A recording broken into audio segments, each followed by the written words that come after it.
There's Whoopi Goldberg's mother, Emma. She's a teacher. In fact, she helped begin Project Head Start in New York City. And Whoopi and Emma are very close. Oh, in fact, when Whoopi was growing up, Emma and Whoopi used to watch a lot of television together. Well, you know what's funny is growing up in New York, we had the Late Show. My mom watched movies all the time. So they'd have the Late Show, the early show, the middle of the day show. They had the $1 Million movie and the 50-cent movie, and remember that we'd sit up and we'd make popcorn, and watch Abbott and Costello meets Frankenstein. We're in the Navy now. I mean, and we'd do the bits. You remember how Sawyer turned stars? Martha, mention to me about your friend Martha. I was talking to my friend Martha. Martha? Martha? Slowly I turned, step by step, inch by inch, and I grabbed her. And then we'd like roll around and get silly. It was great. It was great, you know. Brings back memories. Yeah. Fun. We had fun. Fun? We survived. Fun? Slowly I turned, step by step. Oh. Did you know, I bet you didn't know this, did you know that people were fighting to get their kids into your class in New York? I found this out interesting. Recently because you had the reputation of being one of the best Head Start teachers in the country. That's nice to hear. It's a wonderful thing to hear. Yeah, it is. It's nice to hear it after the fact. I'm glad I didn't hear it while I was working in Head Start. But it's nice to know that people really did think I was doing a good job, because I loved it. Well, but you also did some amazing things with them. I mean, I just always thought it was really cool. I didn't see how you did it. I mean, it was a handful. Not really. It's only a handful when you're doing something you don't like. But when you're doing something that you like, something that you really enjoy, which I enjoyed. I mean, what's not to like? 3, 4, and 5? That's a fantastic age to be, and an exciting time to be in, to find yourself in. Yeah. And it's, for me, it was kind of a renewal of my own self-awareness, I guess. They constantly reminded me how big the world is, how much there is to learn, and how exciting learning can be. Yeah. I think it's pretty neat that some kids have grown up to be wonderful musicians. Yeah. You know, and all kinds of things. Yeah. And I can only attribute part of that to you. I hope. Yeah.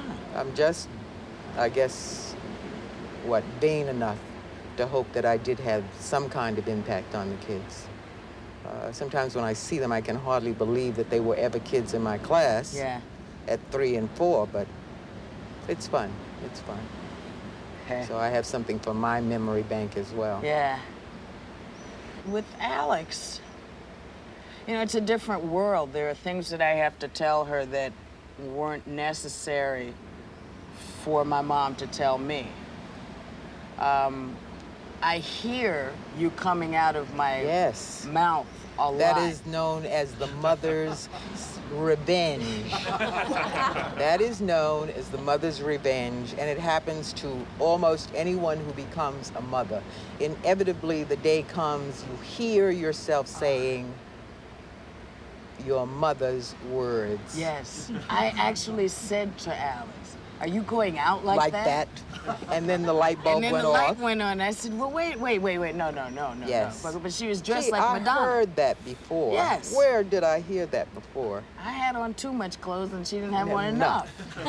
You know, and brings out the mommy in you. It was like, oh no, you're gonna have to put some going pants anywhere on. like I'll that. break your legs. Are you kidding? Off at the knees. At the knees, and beat you with them. What are you, crazy?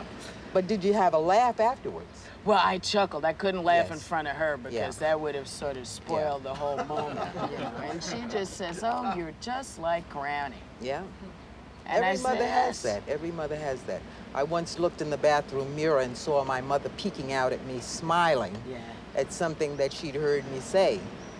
It happens. Yeah. Ask any mother. And no matter what you do, you always say, well, no, I'm never going to be like my mother was. I'm never going to be like that. No matter how, liberal your mom is, it's always like you're in prison. You have to break out. Then you break out and you become a mother and you have a child of your own to deal with. Yeah. And suddenly you're faced with the same problems and responsibilities that your mother had with you. Which I did. A girl. Yep. And the day would come Yes. when I could stand silently in the corner and hear you repeat my famous last words. That's right. You ain't going out of this house looking like that. And it killed me to do it. It killed me to do it. 'Cause And I while you knew. were struggling to find other words Yes, to say, it dawned on you. to disguise it. Yes. To disguise it so it wouldn't Can't get sound. around it. I Can't couldn't get do it. around it. Couldn't do it. You ain't Madonna. That was it. That's right. You're not Madonna, and you're not going out looking like Madonna. She just laughed. So you And just went on about her she way, went on about her looking business. like Madonna. Looking like Madonna, with one extra pair of underwear on Yeah. underneath. That I made Yeah, sure of. yeah, yeah. Hello. Try not to hurt me when you sit down. I'm not gonna tell him how to dress. You're not gonna tell your kids how to dress? Listen. Famous Unless I walk last out like- words. Do I look like Madonna? Not now. Now you look more like, I don't know. Yourself. Yourself. That's what we hope for Alex, that she'll always have a chance to be herself. The self she thinks she is, and Yeah. not the self we think she should be. If I'd known then what I know now, Oh, but how could you? I probably could would you? have tried to be a much better kid to match the great mom that you are. If You I'd were known. a good kid, and you did match the mom that I was trying to be. Happy Mother's Day. Happy Mother's Day. Do you have big pink lips now? If I do, I'm passing them on to you. Happy Mother's Day. Happy